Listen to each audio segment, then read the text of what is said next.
When I'm opening Money Robot,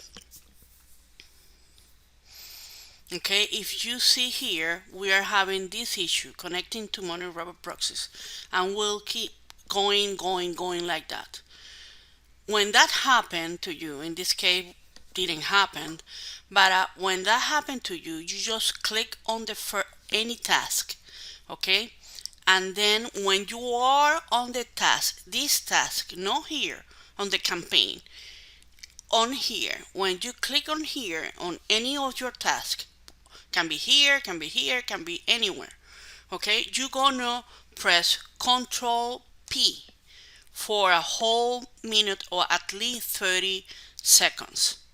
Okay, if you see it's doing the connecting to Money Robot Proxies, you just release, and then if you see it's not doing anything, you just can close it and reopen it, and it's supposed to have no issue anymore. Please let me know if this helped you. Don't forget to connect to our website. Bye.